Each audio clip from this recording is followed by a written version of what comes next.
ഇസ്ലാമിൽ ഒരു പെണ്ണിന്റെ യഥാർത്ഥ സ്ഥാനം എന്താണ്? അസ്സലാമു അലൈക്കും വറഹ്മത്തുള്ളാഹി വബറകാതുഹു.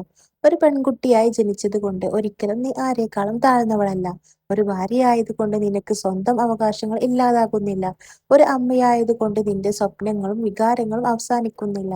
ഇസ്ലാം സ്ത്രീയെ അടിച്ചമർത്താനല്ല വന്നത്, മറിച്ച് അവൾക്ക് മാന്യതയും സുരക്ഷയും അവകാശങ്ങളും നൽകാനാണ് ഇസ്ലാം പഠിപ്പിച്ചത്. പക്ഷേ ഇന്ന് പലപ്പോഴും നമ്മൾ കാണുന്നത് എന്താണ്? ഒരു പെൺകുട്ടി ജനിച്ചാൽ ചിലർ നിരാശപ്പെടുന്നു. വിവാഹം കഴിഞ്ഞാൽ അവൾ എല്ലാം സഹിക്കണം എന്ന് പറയുന്നു. അമ്മയായാൽ അവളുടെ മുഴുവൻ ജീവിതവും മറ്റുള്ളവർക്ക് വേണ്ടി മാത്രമാക്കണം എന്ന് കരുതുന്നു. പക്ഷേ ഇസ്ലാം സ്ത്രീയെക്കുറിച്ച് ഇതുപോലെയാണോ പഠിപ്പിക്കുന്നത്? അല്ല. ഇസ്ലാം സ്ത്രീയുടെ മൂല്യം അവൾ എത്ര സുന്ദരിയാണ് എന്നതിലല്ല കണ്ടത്, അവൾ എത്ര സമ്പന്നയാണ് എന്നതിലും അല്ല, അവളുടെ കുടുംബം എത്ര വലിയതാണ് എന്നതിലും അല്ല, അവളുടെ തക്കുവയിലും സ്വഭാവത്തിലും അള്ളാഹുമായുള്ള ബന്ധത്തിലുമാണ് അവളുടെ യഥാർത്ഥ മൂല്യം. ഇതിൽ പെൺകുഞ്ഞിന്റെ സ്ഥാനം എന്നത് എന്തൊക്കെയെന്ന് നമുക്ക് നോക്കാം. ഒരു പെൺകുഞ്ഞ് ജനിക്കുന്നത് ചിലർ ഇന്നും ഒരു ഭാരമായിട്ടാണ് കാണുന്നത്. പെൺകുട്ടിയാണല്ലോ എന്നൊരു വാക്കിൽ പോലും നിരാശ കാണാം. പക്ഷേ നബി സല്ലല്ലാഹു അലൈഹി വസല്ലമ തങ്ങൾ പെൺമക്കളെ നന്മയോടെ വളർത്തുന്നതിന്റെ മഹത്വം നമ്മെ പഠിപ്പിച്ചിട്ടുണ്ട്. അതുകൊണ്ട് ഒരു പെൺകുഞ്ഞ് വീട്ടിലേക്ക് വരുമ്പോൾ അത് ഒരു ഭാരമല്ല, അത് അള്ളാഹു നൽകിയ ഒരു അമാനത്താണ്. അവളെ സ്നേഹത്തോടെ വളർത്തുക, അവൾക്ക് നല്ല വിദ്യാഭ്യാസം നൽകുക, അവളുടെ ആത്മവിശ്വാസം തകർക്കാതെ വളർത്തുക, അവൾക്ക് ദീനും നല്ല സ്വഭാവവും പഠിപ്പിക്കുക.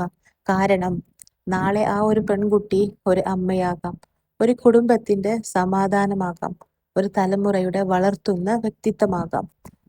അതുകൊണ്ട് നമ്മൾ പെൺമക്കളെ നല്ല രീതിയിൽ വളർത്തി, നല്ല രീതിയിൽ സ്നേഹം കൊടുത്ത് നമ്മളൊപ്പം നിർത്തുക. ഇസ്ലാമിൽ അമ്മയ്ക്ക് നൽകിയ സ്ഥാനം എത്ര വലിയതാണെന്ന് ചിന്തിച്ചു നോക്കൂ. ഒരു മനുഷ്യൻ നബി സല്ലല്ലാഹു അലൈഹി വസല്ലമിന് അടുത്തു വന്ന് ചോദിച്ചു, എന്റെ നല്ല പെരുമാറ്റത്തിന് ഏറ്റവും അർഹൻ ആരാണ്? നബി സല്ലല്ലാഹു അലൈഹി വസല്ലം പറഞ്ഞു, നിന്റെ ഉമ്മയാണ്. അയാൾ വീണ്ടും ചോദിച്ചു, പിന്നെയും ആരാണ്? അപ്പോൾ വീണ്ടും മറുപടി വന്നു, അതും നിന്റെ ഉമ്മയാണ്.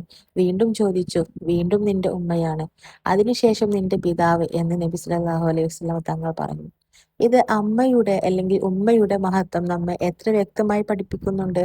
ഒരു ഉമ്മയുടെ ഉറക്കമില്ലാത്ത രാത്രികൾ, കുഞ്ഞിനു വേണ്ടി അവൾ മാറ്റിവെക്കുന്ന സ്വന്തം ആഗ്രഹങ്ങൾ, അവളുടെ കണ്ണുനീർ, അവളുടെ ത്യാഗങ്ങൾ, അവളുടെ പ്രാർത്ഥനകൾ, എന്തെന്നില്ലാതെ ഒരു നേരം ഭക്ഷണം കഴിക്കാൻ പോലും നമുക്ക് ചില ടൈമിൽ നേരം കിട്ടാറില്ല. ഇതൊന്നും അള്ളാഹുവിന്റെ മുമ്പിൽ നഷ്ടപ്പെടുന്നില്ല. അതുകൊണ്ട് ഒരു ഉമ്മ വീട്ടിൽ ചെയ്യുന്ന കാര്യങ്ങളെ അവൾ ഒന്നും ചെയ്യുന്നില്ല എന്ന് ഒരിക്കലും കാണരുത്. അവളുടെ ജോലി പലപ്പോഴും ശമ്പളമില്ലാത്തതായിരിക്കും, പക്ഷേ അതിന്റെ പ്രതിഫലം അള്ളാഹുവിന്റെ അടുക്കൽ വളരെ വലുതായിരിക്കാം. മൂന്നാമതായി, ഭാര്യയുടെ സ്ഥാനം. വിവാഹം കഴിഞ്ഞാൽ സ്ത്രീ ഭർത്താവിന്റെ സ്വത്തായി മാറുന്നില്ല. അവൾ ഒരു മനുഷ്യനാണ്. അവൾക്ക് വികാരങ്ങളുണ്ട്, ഒരുപാട് ആഗ്രഹങ്ങളുണ്ട്, സ്വപ്നങ്ങളുണ്ട്. അവൾക്ക് അഭിപ്രായങ്ങളുണ്ട്, അവൾക്ക് അവകാശങ്ങളുണ്ട്. അവളോട് നന്മയോടെ പെരുമാറുക എന്നത് ഇസ്ലാമിന്റെ നിർദ്ദേശമാണ്. നബി സല്ലല്ലാഹു അലൈഹി വസല്ലം തങ്ങൾ പറഞ്ഞിട്ടുണ്ട്, നിങ്ങളിൽ ഏറ്റവും നല്ലവർ അവരുടെ ഭാര്യമാരോട് ഏറ്റവും നല്ലവരാണ്. അതുകൊണ്ട് ഭാര്യയെ അപമാനിക്കുന്നത് പുരുഷത്വമല്ല. അവളുടെ തെറ്റുകൾ എല്ലാവരുടെയും മുന്നിൽ പറഞ്ഞ് നാണം കെടുത്തുന്നതും ശക്തിയല്ല. അവൾ ചെയ്യുന്ന നന്മകൾ കാണാതെ ചെറിയ തെറ്റുകൾ മാത്രം എണ്ണുന്നത് നീതിയുമല്ല.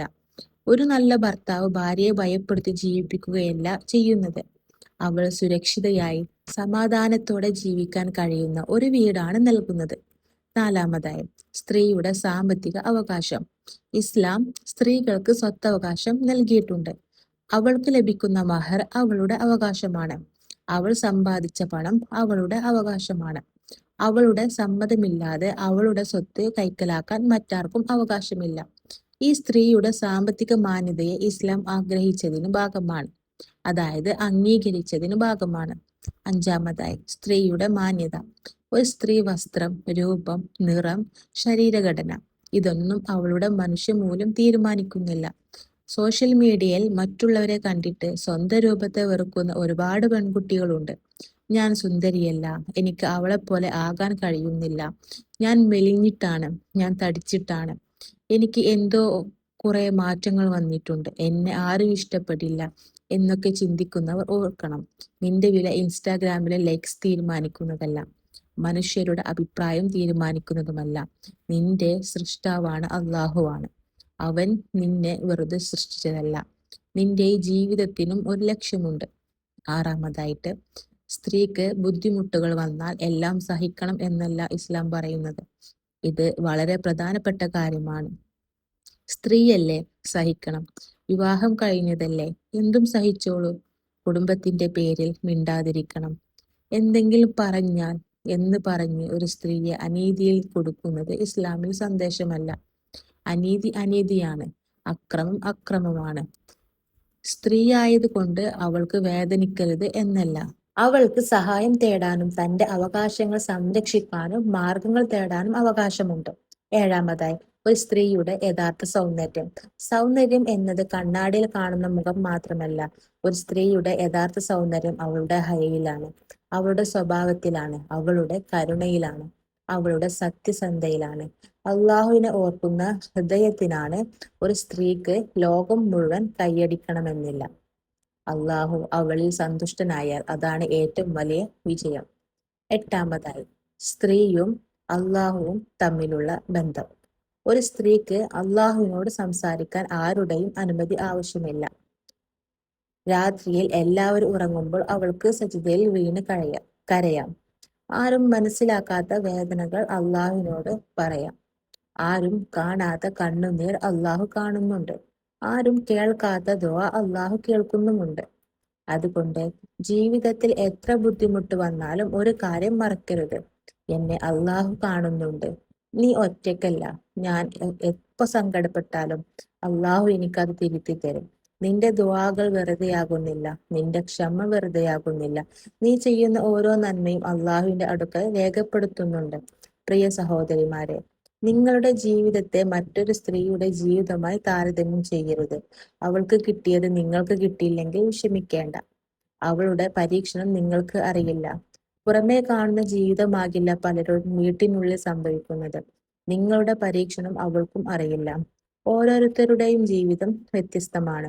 നമ്മൾ കാണുമ്പോൾ അവർ ഭയങ്കര ഹാപ്പിയാണ്, അകമേ കാണുമ്പോൾ അവർ സങ്കടപ്പെട്ടിരിക്കുന്നവരാവും. അള്ളാഹു ഓരോരുത്തരെയും വ്യത്യസ്ത സാഹചര്യങ്ങളിലൂടെ പരീക്ഷിക്കുന്നു. അതുകൊണ്ട് ഇന്ന് നിങ്ങൾക്ക് വേദനയുണ്ടെങ്കിൽ, നിങ്ങൾക്ക് ആരും മനസ്സിലാകുന്നില്ലെന്ന് തോന്നുന്നുണ്ടെങ്കിൽ, നിങ്ങളുടെ വിരം ആരും കാണുന്നില്ലെന്ന് തോന്നുന്നുണ്ടെങ്കിൽ ഒന്ന് നിർത്തി ചിന്തിക്കുക. നിങ്ങളെ കാണാത്ത വില അവർ ഒരിക്കൽ കാണും. നിങ്ങളുടെ വില മനുഷ്യർ തീരുമാനിക്കുന്നതല്ല, അള്ളാഹുവാണ് നിങ്ങളുടെ ശ്രേഷ്ഠാവ്. അവനിലേക്കാണ് നിങ്ങൾ മടങ്ങേണ്ടത്. നമസ്കാരം ഉപേക്ഷിക്കരുത്, ദുആയും ഉപേക്ഷിക്കരുത്, ഖുർആനും ഉപേക്ഷിക്കരുത്, അള്ളാഹുവിലുള്ള പ്രതീക്ഷയും ഉപേക്ഷിക്കരുത്. കാരണം ചിലപ്പോൾ നമ്മൾ അന്വേഷിക്കുന്ന ആശ്വാസം മനുഷ്യരിൽ നിന്ന് കിട്ടില്ല.